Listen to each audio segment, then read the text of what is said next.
ආයිබෝවන් දුවේ පුතේ. අපි අද කතා කරන්න යන්නේ 10 ශ්‍රේණියේ පාඩමක් වන රසායනික සූත්‍ර ගොඩනැගීම කියන පාඩම පිළිබඳවයි. ඒතර මේ රසායනික සූත්‍ර ගොඩනැගීමේදී අපිට පහසුවෙන්ම රසායනික සූත්‍රයක් ගොඩනගා ගන්න සංවිධිතතාවය කියන එක හඳුනා ගන්න ඕනේ.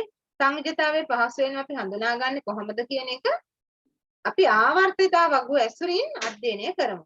ඒතර ආවර්තිතා වගුවක් භාවිතා කරලා අපිට පුළුවන් ඒ මූලද්‍රව්‍ය වල කාණ්ඩ ඔස්සේ මේ සංවිධිතතාවය මතක තබා ගැනීම. එතකොට අපිට මේ ආවර්තිතා වගුවේ කාණ්ඩ 8ක් තියෙනවා කියලා අපි මීට කලින් ඉගෙනගෙන තියෙනවා. ආවර්ත 4ක් තියෙනවා කියලා ඉගෙනගෙන තියෙනවා. මොකද ආවර්තිතා වගුව කියන එක අපි මේ වෙනකොට අධ්‍යයනය කරලා තියෙන පාඩමක්. එතකොට මේකේ පුතේ ආවර්තිතා වගුව තමයි දැන් ඔයාලට මේ ප්‍රදර්ශනය වෙලා තියෙන්නේ. මේකේ කාණ්ඩ පළවෙනි කාණ්ඩයේ අන්තර්ගත වෙන්නේ හයිඩ්‍රජන්, ලිතියම්, සෝඩියම්, පොටෑසියම් කියන මූලද්‍රව්‍ය.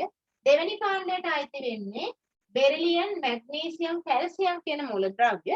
තුන්වෙනි කාණ්ඩයට අයිති වෙන්නේ බෝරෝන්, ඇලුමිනියම් කියන මූලද්‍රව්‍ය.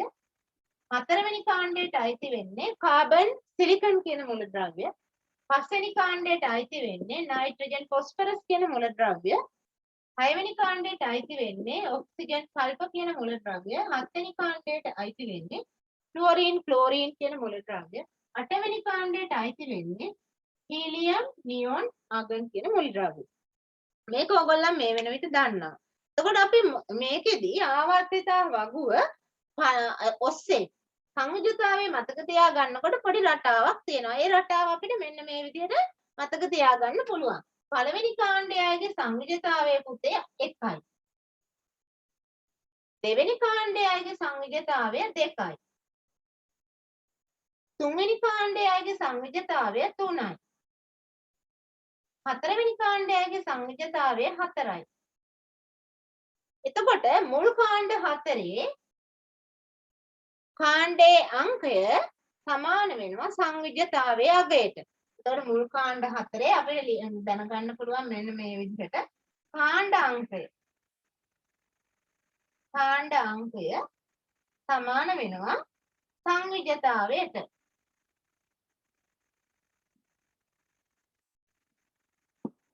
කාණ්ඩ අංකය සමානයි සංවිධිතතාවය. හැබැයි මුල් කාණ්ඩ 4 විතරයි යොම වෙන්නේ. ඊළඟට පස්වෙනි කාණ්ඩය ගත්තොත් පස්වෙනි කාණ්ඩයේ සංවිධිතතාවය ගන්න නම් අපිට පුළුවන් වෙන්න ක්‍රමය තමයි 8 කියන අංකයෙන් කාණ්ඩයේ අංකය අඩු කරනවා. එතකොට 8න් පස්වෙනි කාණ්ඩය කියන එක්කෙනාගේ කාණ්ඩාංකය 5නේ. එතකොට 8 අඩු කිරීම 5 කියලා ගත්තාම ඔන්න අපිට එනවා සංවිධිතතාවය 3යි. සංවිධිතතාවය 3යි. එතකොට 5න් පස්සේ අයට ගන්න ඕනේ හැමතිස්සෙම 8 කියන අංකයෙන් කාණ්ඩයේ අංකය අඩු කරනවා. එතකොට 8න් 5 අඩු කරාම උත්තරේ 3. ඊළඟට 6 වෙනි කාණ්ඩය ගත්තොත් එයාගේ 8 කියන අංකයෙන් කාණ්ඩයේ අංකය අඩු කරනවා. 8න් 6 අඩු කරාම සංවිධිතතාවය 2යි. සංවිධිතතාවය 2යි. ඊළඟට 7 වෙනි කාණ්ඩයට යනවා. 7 වෙනි කාණ්ඩයේදී 8 කියන අංකයෙන් 7 කියන කාණ්ඩාංකය අඩු කරනවාම උත්තරේ 1යි. එහෙනම් 7 වෙනි කාණ්ඩයේ සංවිධිතතාවය 1යි කියලා අපිට මතක තියාගන්න පුළුවන්. ඊට පස්සේ 8 වෙනි කාණ්ඩයට ගියොත් එහෙම 8 වෙනි කාණ්ඩයගේ 8න් අඩු කරන්න ඕනේ 8. 8න් 8 අඩු කරාම 8 කියන එකෙන් කාණ්ඩයේ අංකයත් 8 නිසා 8න් 8 අඩු කරාම උත්තරේ එනවා 0යි. එතකොට පුතේ දැන් බලන්න එහෙනම් පළවෙනි කාණ්ඩයගේ සංවිධිතතාවය 1යි. දෙවෙනි කාණ්ඩයගේ සංවිධිතතාවය 2යි. තුන්වෙනි කාණ්ඩයගේ 3යි. හතරවෙනි කාණ්ඩයගේ 4යි. ඒ කියන්නේ මුල් කාණ්ඩ 4 සංවිධිතතාවයේ කාණ්ඩයේ අංකයට සමාන වෙනවා කියලා අපිට පේනවා.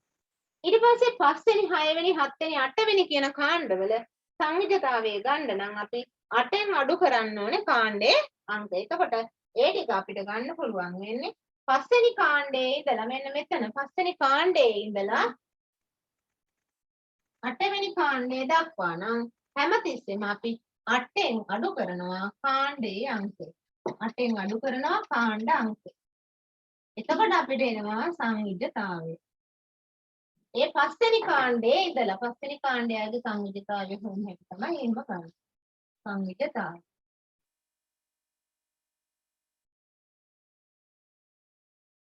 හරිද? එතකොට අපිට අටවෙනි කාණ්ඩය දක්වා පස්වෙනි කාණ්ඩයේ ඉඳලා මූලද්‍රව්‍ය ටිකේ සංවිධිතතාවය මෙන්න මේ විදිහට ගන්න පුළුවන්. පස්වෙනි කාණ්ඩයට එනකන් ඒ කියන්නේ 4 1 2 3 4 කියන කාණ්ඩවල සංවිධිතතාවය කාණ්ඩාංකය සමාන සංවිධිතතාවය කියලා අපිට ගන්න පුළුවන් වෙනවා. එතකොට ඔයාලට පේනවා ඇති මෙන්න මේ විදිහට සංවිධිතතාවය පහේ ඉඳන් ගන්න ආකාරය පස්වෙනි කාණ්ඩයේ 6 7 8 කියන අයගේ 8 කියන ඉලක්කමෙන් කාණ්ඩාංකය අඩු කරනවා. එතකොට ලැබෙනවා සංවිධිතතාවය. 1 2 3 4 කියන කාණ්ඩවල කාණ්ඩාංකය ගන්නෙ කෙලින්ම සංවිධිතතාවයට සමානයි. එතකොට ඔයාලට මතක ඇති මොකද්ද සංවිධිතතාවය කියලා කියන්නේ? මොකද්ද පුතේ සංවිධිතතාවය කියන්නේ? සංවිධිතතාවය කියලා කියන්නේ යම් මූලද්‍රව්‍ය පරමාණුවක සංයෝජන බලය නැත්නම් සංයෝජන හැකියාව.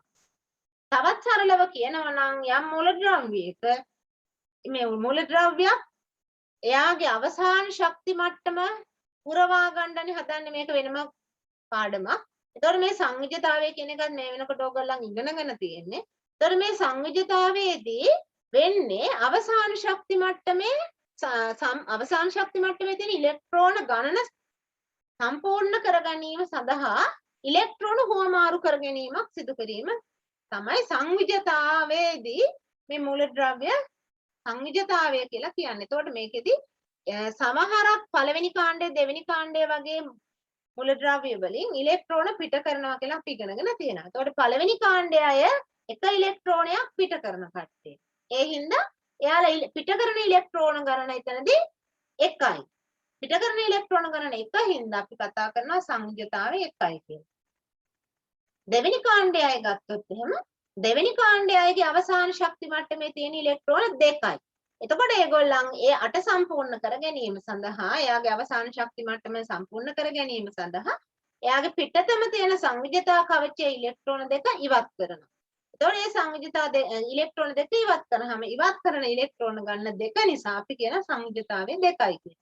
මේ විදිහට පුතේ දැන් සංවිධිතාවය කියන එක අපි ඉගෙන ගන්න තියෙන වෙනම පාඩමකදී. ඒකට සංවිධිතාවය කියලා කියන්නේ යම් මූලද්‍රව්‍ය පරමාණුවක් පිට කරන හෝ එහෙම නැත්නම් ලබා ගන්න හෝ එහෙම නැත්නම් හවුලේ තබා ගන්නා හෝ ඉලෙක්ට්‍රෝන ගණනට සංවිධිතාවය කියන එක මතක් වෙන්න ඇති එහෙනම් ඔයගොල්ලන් කලින් ඉගෙන ගත්ත පාඩමක්.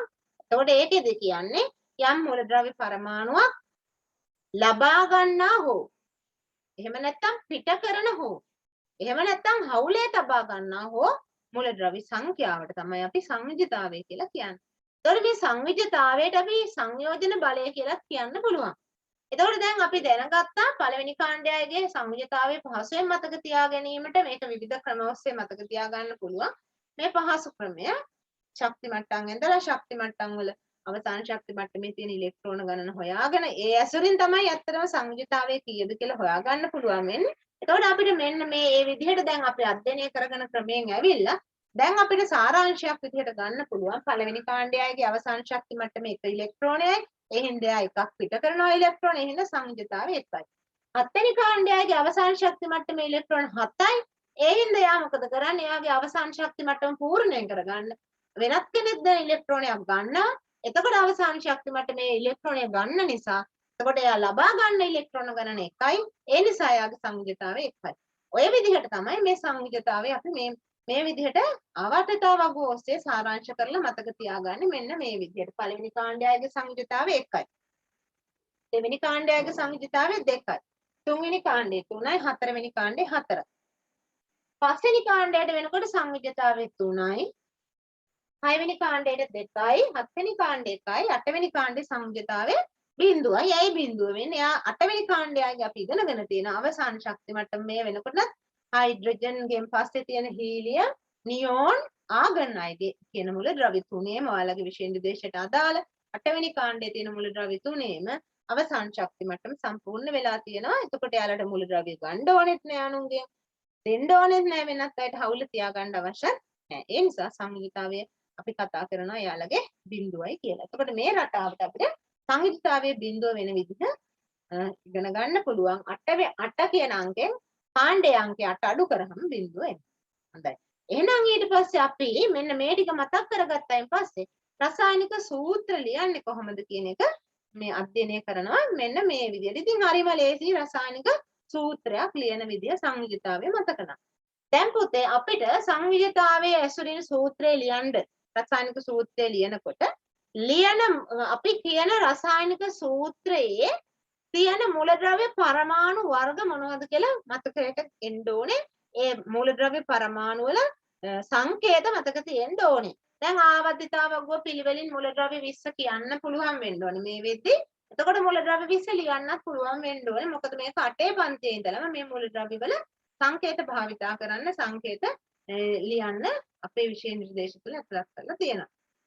එතකොට පුතේ දැන් අපි උදාහරණයක් විදිහට සෝඩියම් ක්ලෝරයිඩ් කියලා කිව්වොත් රසායනික සූත්‍රයේ සෝඩියම් ක්ලෝරයිඩ් වල ලියනකොට අපිට එතකොට සෝඩියම් කියනකොට සෝඩියම් කියලා ලියද්දී පුතේ අපිට දැන් අපි අධ්‍යයනය කරලානේ තියෙන්නේ සෝඩියම් ක්ලෝරයිඩ්. එහෙනම් දැන් මම මේ ටික ඔයගොල්ලන්ගේ මේ ටික දැන් ඔළුවට යන්නේ නැති අපි මේ රසායනික සූත්‍රයක් ලියන විදිය දැන් මෙතනින් ඉගෙන ගන්නයි යන්නේ.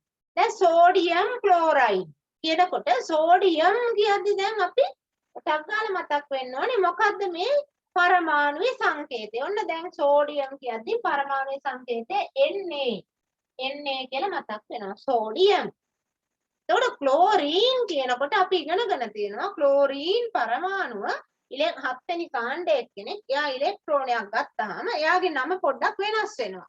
7 වෙනි කාණ්ඩයේ ඉලෙක්ට්‍රෝන ගන්න කට්ටිය රිනායනනේ හදන්නේ ඉලෙක්ට්‍රෝන අරගෙන. ඒත් රිනායන හදන කට්ටියගේ රිනායනය හැදුවාම නම පොඩ්ඩක් වෙනස් වෙනවා. ක්ලෝරීන් ක්ලෝරයිඩ් වෙනවා.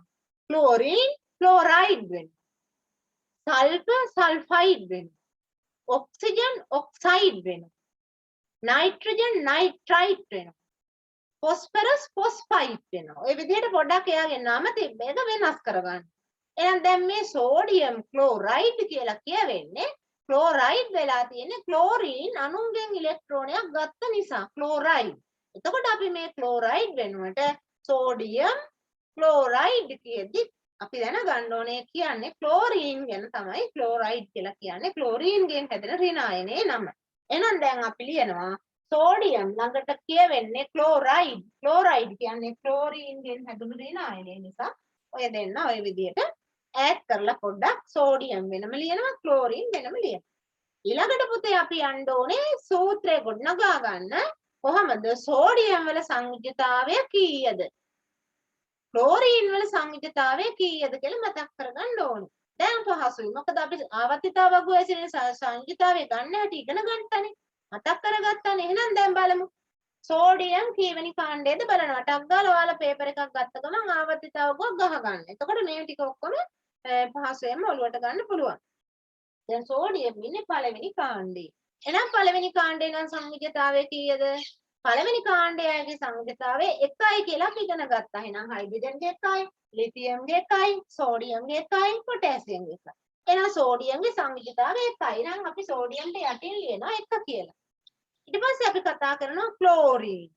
ක්ලෝරීන් කිව්වහම අපි ඉගෙන ගත්තා 7 වෙනි කාණ්ඩේ. මේ ආවර්තිතාව වගේ පේනවනේ ක්ලෝරීන් 7 වෙනි කාණ්ඩේ. එහෙනම් ක්ලෝරීන් 7 වෙනි කාණ්ඩේ නම් 8න් 7 කාණ්ඩයේ අංකේ 7නේ. 8න් 7 අඩු කරන්න ඕනේ. එයාගේ සංයුජතාවය එන්නේ. එහෙනම් ක්ලෝරීන් තියෙන්නේ 7 වෙනි කාණ්ඩේ. එහෙනම් 8න් 7 අඩු කරාම සංයුජතාවය එනවා 1යි කියන්නේ. එහෙනම් ක්ලෝරීන්ගේ සංයුජතාවය 1යි. දැන් මොකද කරන්නේ පුතේ? සෝඩියම්ට යනවා 1.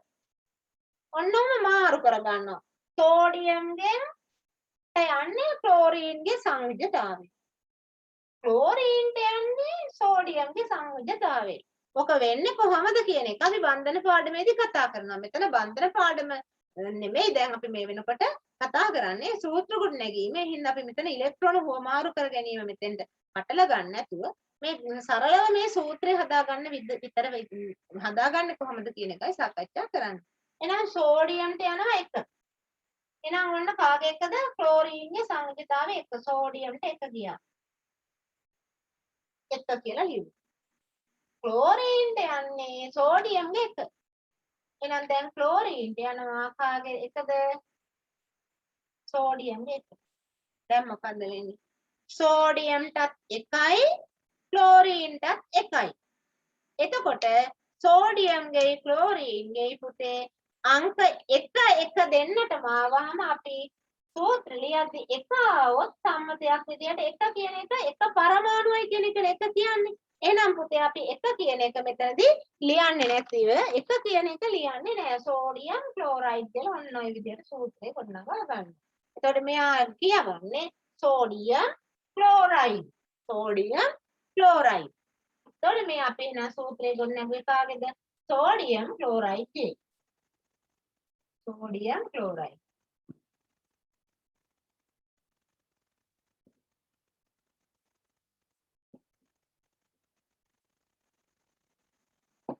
ඔය විදිහට අපිට sodium chloride ගේ සූත්‍රය ගොඩනගා ගන්න පුළුවන්. ඊළඟට අපි තවත් එකක් බලමු. දැන් ওই sodium chloride කියන මේ සංයෝගයේ රසායනික සූත්‍රය ගොඩනගා ගත්ත විදිහටම අපි දෙවෙනි කාණ්ඩයේ කෙනෙක් දාලා ක්ලෝරයිඩයේ සංයුක්තතාවය අසුරින් සූත්‍රය ගොඩනගා ගමු. එතකොට අපි බලමු මැග්නීසියම් ක්ලෝරයිඩ් ලියන්න කිව්වා කියලා. දැන් අපිට වෙනවා විභාගෙදී මැග්නීසියම් ක්ලෝරයිඩ් ලියන්න. හරි අපි බලමු එහෙනම් මැග්නීසියම් ක්ලෝරයිඩ් කොහොමද ලියන්නේ කියලා. Magnesium chloride.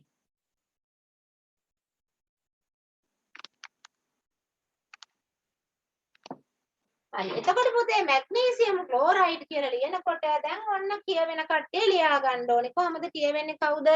මැග්නීසියම් කියලා කියවෙනවා. එතකොට Mg දාන්න ඕනේ මැග්නීසියම්. ඊට පස්සේ අපි ක්ලෝරීන් ලියන්න ඕනේ. ක්ලෝරයිඩ් කියන්නේ ක්ලෝරීන් නේ. එතකොට දැන් ඔන්න මැග්නීසියම් ලිව්වා. හරිද? එතකොට ක්ලෝරයිඩ් කියවෙද්දී ලියවෙන්නේ ක්ලෝරීන් නිසා ඔන්න ක්ලෝරීන් ලියන්න. දැන් මොකද වෙන්නේ? දැන් සංයුජතාවය දැන් සූත්‍රය ලියලා නැහැ පුතේ. තව අපිට දැන් සූත්‍රය ගොඩනගා ගන්න යන්න ඕනේ සංයුජතාවය හොයාගන්න. සංයුජතාවය හොයාගන්න ලේසිව මෙන්න මේ ආවර්තිතාව වගේ ඉගෙනගත්ත ආකාරයේ රටාව අල්ලගන්න එක. එතකොට මැග්නීසියම් දෙවෙනි කාණ්ඩයේ එහෙනම් සංයුජතාවය 2යි කියලා ලියනවා. ඒ දෙවෙනි කාණ්ඩයේ සංයුජතාවය 2යි. ඊට පස්සේ ක්ලෝරීන්ට යනවා. ක්ලෝරීන්ගේ සංයුජතාවය අපි ඉස්සෙල්ලත් කතා කරා. එයා 7 වෙනි කාණ්ඩේ නිසා 8න් 7 අඩු කරන්න ඕනේ. 8න් 7 අඩු කරාම සංයුජතාවය නම් 1යි. 7 වෙනි කාණ්ඩයයි 8න් 7 අඩු කරාම සංයුජතාවය 1යි. දැන් එහෙනම් මොකද්ද වෙන්නේ? අර විදිහට මාරු කරලා ලියනවා. මැග්නීසියම්ට ක්ලෝරීන්ගේ සංයුජතාවය දානවා Mg1 කියලා. ඊට පස්සේ ක්ලෝරීන්ට එනවා මැග්නීසියම්ගේ සංයුජතාවය Cl2. Mg1Cl2. එතකොට අපි පුතේ 1 කියන එක සාමාන්‍යයෙන් ලියන්නේ නැහැ. ඒ හින්දා අපි මැග්නීසියම් ක්ලෝරයිඩ් කියලා ලියන්නේ MgCl2. දැන් එතකොට බලන්න ඕගොල්ලෝ සෝඩියම් ක්ලෝරයිඩ් කියද්දී NaCl ලියනවා. මැග්නීසියම් ක්ලෝරයිඩ් කියද්දී MgCl2 කියලා ලියනවා. එතකොට දෙකේ වෙනස පැහැදිලි වෙන්න ඕනේ. මෙතන සෝඩියම් ක්ලෝරයිඩ් කියද්දී Cl විතරක් එන්න හේතුවක් මැග්නීසියම් ක්ලෝරයිඩ් වෙද්දී Cl2 කියලා එන්න හේතුවක් අපි මෙතනදී දැනගත්තා. එහෙනම් ඇයි? මැග්නීසියම් දෙවෙනි කාණ්ඩයේ කෙනෙක් නිසා. ඊළඟට අපි යමු තුන්වෙනි කාණ්ඩයේ කෙනෙක්ගේ ක්ලෝරයිඩයක් හඳුනා ගන්න. මේ ඇලුමිනියම් ක්ලෝරයිඩ් කොහොමද ලියන්නේ කියලා. Aluminium chloride.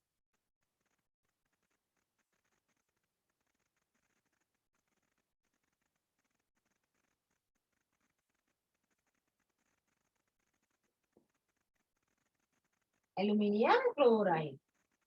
එක පේලියට මේ වචනේ ලියන්න ඕනේ. ඇලුමිනියම් ක්ලෝරයිඩ් කියන්නේ එක සංයෝගයක්. එතකොට ඇලුමිනියම් කියද්දී ඇලුමිනියම් ලියන්න ඕනේ. ක්ලෝරයිඩ් කියනකොට පුතේ ක්ලෝරීන් ලියන්න ඕනේ. ඒ ක්ලෝරයිඩ් කියන්නේ ක්ලෝරීන්ගේ ඍණායනයේ නම. නම් ක්ලෝරයිඩ් කියද්දී Cl ලියුවා. එතකොට පුතේ දැන් ඇලුමිනියම්ගේ සංයුජතාවය ගන්න වෙනවා. එහෙනම් ඇලුමිනියම් මේ ඉන්නේ තුන්වෙනි කාණ්ඩයේ කෙනෙක්. එහෙනම් ඇලුමිනියම් තුන්වෙනි කාණ්ඩේ නිසා අපි යාගේ සංයුජතාවය 3යි කියලා ලියා ගන්නවා යට යටින්. ඊට පස්සේ ක්ලෝරීන්ට යනවා. ක්ලෝරීන් කියන්නේ 7 වෙනි කාණ්ඩයේ කෙනෙක්. ඒතර 7 වෙනි කාණ්ඩයේ කෙනෙක් නම් එයාගේ සංයුජතාවය කීයද? 8න් 7 අඩු කරාම එනාගේ ඒ කියන්නේ 1යි. එහෙනම් දැන් බලන්න ඇලුමිනියම්ට 1 යනවා. ක්ලෝරීන්ට 3 එනවා. ඇලුමිනියම්ට 1 ගියා. ක්ලෝරීන්ට 3 ගියා. එහෙනම් දැන් කොහොමද ලියන්නේ? ඇලුමිනියම් 1 ක්ලෝරයිඩ් වලට 3 එනවා 3. එතකොට අපි සාමාන්‍යයෙන් 1 ලියන්නේ නැති නිසා ඇලුමිනියම් ක්ලෝරයිඩ් ක්ලෝරයිඩ් කියලා ගන්න පුළුවන් සූත්‍ර. පැහැදිලි වෙන්න ඇති. ඊට පස්සේ අපි බලමු මේ වගේම තව සූත්‍ර ටිකක් ඔක්සයිඩ් ඇසුරෙන් ලියන්න. එහෙනම් දැන් අපි බලමු මේ ඇලුමිනියම් වලම ඔක්සයිඩය, මේ මැග්නීසියම් වලම ඔක්සයිඩය. අපි කතා කරපු සෝඩියම් වලම ඔක්සයිඩය ලියන්නේ කොහොමද? ඔක්සයිඩ් වල සූත්‍ර ලියන්නේ කොහොමද කියලා. ඒතකොට ඉස්සෙල්ලාම පුතේ අපි සෝඩියම් ඔක්සයිඩ් කියලා ලියමු. Sodium oxide. Sodium oxide. දැන් මං කිව්වා සෝඩියම් ගෙන් පස්සේ ඔක්සයිඩ් කියලා කියවෙන්නේ ඇයි? ඔක්සයිඩ් කියන්නේ ඔක්සිජන් වල ඍණායනය.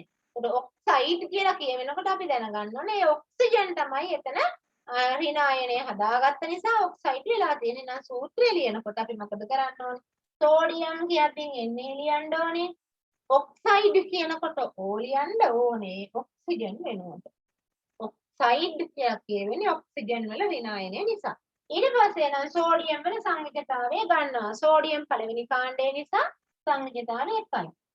ඔක්සිජන් ඔන්න 6 වෙනි කාණ්ඩය නිසා සංයුජතාවය 8න් 6 වෙනි කාණ්ඩයේ අංකය අඩු කරන්න ඕනේ. 8න් 6 අඩු කරාම එනම් කීයද?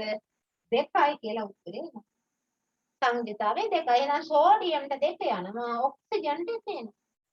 එතකොට එන්නේ කොහොමද සූත්‍රයේ? සෝඩියම්ට ඔක්සිජන්ගේ 2 ගියා. ඔක්සිජන්ට සෝඩියම්ගේ 1 එනවා. එතකොට අපිට 1 ලියන එක අවශ්‍ය නැහැ.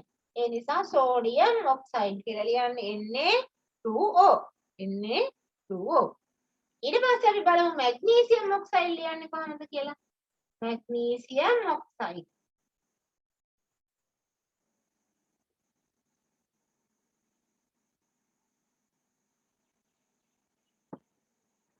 එතකොට මැග්නීසියම් කියලා ලියනකොට අපි දන්නවා එහෙනම් Mg කියලා ලියන්න ඕනේ සංකේතය. එහෙනම් ඔක්සයිඩ් කියලා ලියන්නේ දැන් ඔක්සිජන් තමයි. ඍණායනය හදලා එහෙනම් දැන් ඔක්සිජන් කියලා ලිව්වා. දැන් මැග්නීසියම් දෙවෙනි කාණ්ඩයේ. එහෙනම් සංයුජතාවය 2යි. ඔක්සිජන් අපි සුපුරුදු පරිදි මෙතන ගත්තා වගේම සෝඩියම් ඔක්සයිඩ් වල වගේම 6 වෙනි කාණ්ඩයේ නිසා 8න් 6 අඩු කරනවා. 8න් 6 අඩු කරාම 8 අඩු කිරීම 6. සංයුජතාවය 8 අඩු කිරීම 6 කියන්නේ 2යි. එහෙනම් දැන් මොකද පුතේ වෙන්නේ? ඔන්න 2යි ඔක්සිජන් වල සංයුජතාවය 6 වෙනි කාණ්ඩය නිසා. එහෙනම් දැන් මැග්නීසියම්ට 2 යනවා, ඔක්සිජන්ට 2 එනවා. දැන් මොකද එහෙනම් වෙන්නේ? මැග්නීසියම්ටත් ආවේ ඔක්සිජන්ගේ 2, ඔක්සිජන්ටත් ආවේ මැග්නීසියම්ගේ 2. ඔහම ආවහම පුතේ අපි මේ සූත්‍රය ලියන්න ඕනේ සරලම අනුපාතයෙන් මේ පරමාණු පිහිටන විදිහට. එහෙනම් සරලම අනුපාතය ගති මේ 2යි 2යි කිව්වොත් සරලම අනුපාතය නෙමෙයිනේ. 2ට 2 කපලා දාලා අපිට මැග්නීසියම් පරමාණු 2කට ඔක්සිජන් පරමාණු 2ක් කියන එක නෑ තියෙන්නේ. ඒකට ඔක සරලම අනුපාතය ගත්තොත් මැග්නීසියම් 2කට ඔක්සිජන් 2ක් නම් මැග්නීසියම් 1කට ඔක්සිජන් 1ක් නේ. ඒ හින්දා අපි මේ දෙවරක් 1යි මෙතනත් දෙවරක් 1යි කියලා දාලා එතකොට ගන්න Mg 1O1 සරලම අනුපාතය 2ට 2 කියන එක 1ට 1 කිව්වත් 1යිනේ. එතකොට අපි 1යි 1යි ලියන්න අවශ්‍ය නැහැ. එතකොට මැග්නීසියම් ඔක්සයිඩ් කියලා අපිට සූත්‍රය ගන්න පුළුවන්. ඊට පස්සේ අපි එහෙනම් දැන් බලමු. එතකොට මේ බලන්න සෝඩියම් ඔක්සයිඩ් කියද්දි Na2O එනවා. මැග්නීසියම් ඔක්සයිඩ් කියද්දි නිකම්ම MgO එනවා. එතකොට ඕක තමයි ළමයි පටල ගන්නෙ. ඔක්සයිඩ් කියද්දි මෝ ගන්න දන්නවා. මෙතෙන්ට දාන්නේ දෙක දානවද එක දානවද ඕක දාගන්න තමයි අමාරු. ඕක අමාරුවක් නැහැ. මේ සංයුජතාවය මතකයි නම් හරිම සරලයි. ඊළඟට අපි යනවා ඇලුමිනියම් ඔක්සයිඩ් ගැන කතා කරන්න. ඇලුමිනියම් ඔක්සයිඩ් බලමු. Aluminium oxide